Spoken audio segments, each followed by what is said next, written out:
Halo Tolovers, sempat digadang-gadang sebagai mobil nasional Indonesia, gebrakan SMK bak timbul tenggelam layaknya debur ombak di pesisir pantai. Duh, dramatis banget ya.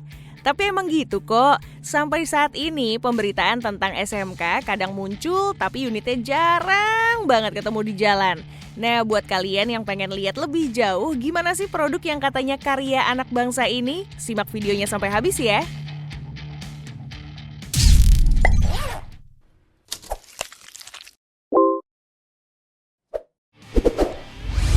SMK Bima. Hingga saat ini, Bima menjadi satu-satunya line up yang dapat terlihat di laman resmi smkindonesia.co.id.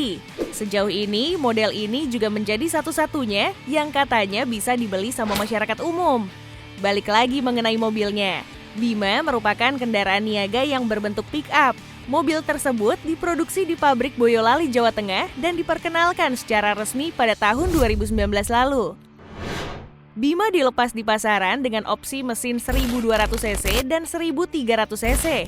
Untung head-to-head dengan jawara pangsa pasar Daihatsu Grand Max dan Suzuki Carry. Meski tentu kalah secara brand dengan kedua pabrikan asal Jepang yang telah mendarah daging di pasar Indonesia tersebut, Bima hadir dengan keunggulan lain. Di antaranya adalah dimensi bak yang jauh lebih besar di antara kompetitornya. Meski begitu, baik tipe 1200 maupun 1300 cc dijual dengan harga relatif terjangkau, yaitu mulai dari 95 juta rupiah.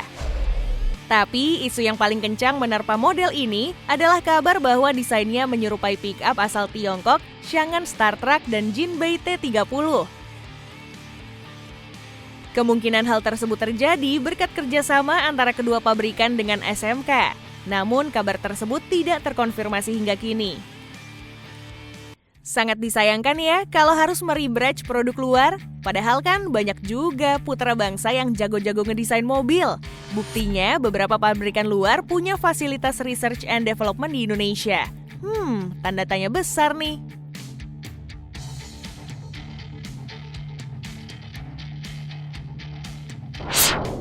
SMK Raja Wali. Buat kalian yang mantengin berita otomotif dari kapan hari, tentu familiar dong sama rupa dari mobil satu ini. Saat itu, Presiden Joko Widodo yang masih menjabat sebagai wali kota Solo menjadikan SMK sebagai mobil dinasnya. Pak Jokowi juga turut mempromosikan SMK sebagai karya anak bangsa yang dibangun oleh anak-anak sekolah menengah kejuruan atau SMK. Kala itu, mobil berplat nomor AD1A tersebut merupakan model Raja Wali. Mesinnya menggunakan unit berkapasitas 1500 cc 4 silinder. Sedangkan tampilan eksteriornya sejujurnya bukanlah selera banyak orang. Tahu nggak kenapa? Orisinalitas dari desainnya sedikit dipertanyakan di model ini. Familiar dengan desain fascianya? Yap, headlampnya sangat mirip dengan kepunyaan Honda CR-V Gen 3. Sedangkan pada buritannya terdapat stop lamp yang menyerupai milik Isuzu Panther.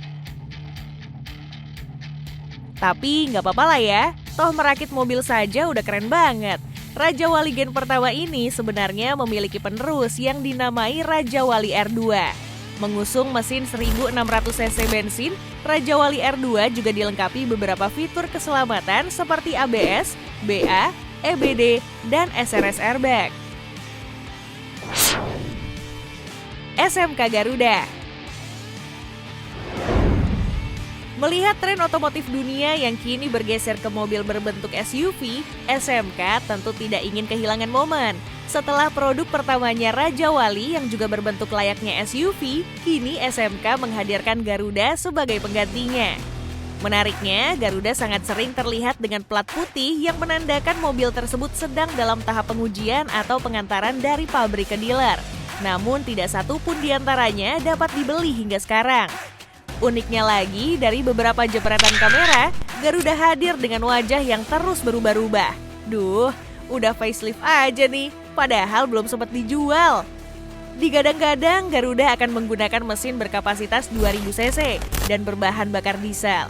Mobil ini diisukan memiliki harga off the road di kisaran 265 jutaan rupiah.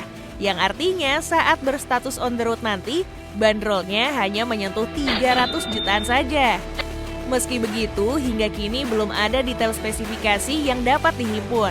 Namun dari berbagai sumber, terlihat Garuda telah memiliki sunroof dan lampu proyektor walaupun velgnya terlihat kekecilan dibanding bodinya. Walaupun tidak jelas akan berkompetisi dengan siapa saat dilepas di pasaran nantinya, PT Solo Manufaktur Kreasi sebagai pabrikannya mengatakan bahwa Garuda akan berada di kelas yang sama dengan Toyota Fortuner dan Mitsubishi Pajero Sport. Kita tunggu aja ya gimana jadinya nanti. Tapi tunggu. Kayaknya pernah lihat deh bentuk mobil ini mirip sama apa? Ada yang inget nggak? Oh, rupanya Garuda secara fisik nyaris sama persis dengan Sandstorm Al-Rim, SUV asal Jazirah Arab yang juga berasal dari rebadge mobil Tiongkok bernama Fuday Landford. SMK Dikdaya. Maco banget!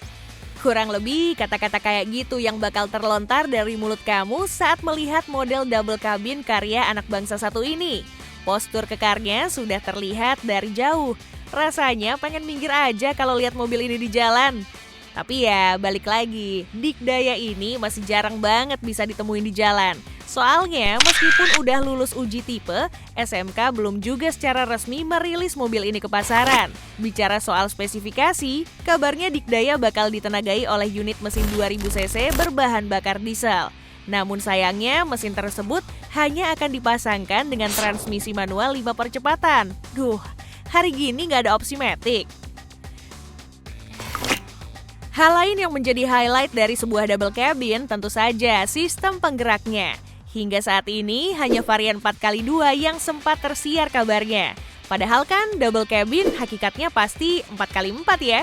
Dikdaya juga disinyalir merupakan rebadge dari mobil asal Tiongkok Fuday Xiongxi. Namun lagi-lagi tak ada konfirmasi resmi dari pihak SMK sendiri. SMK Borneo. Di antara semua line-up SMK, Borneo menjadi model dengan informasi paling minim. Dikabarkan Borneo merupakan model kendaraan angkutan penumpang yang banyak.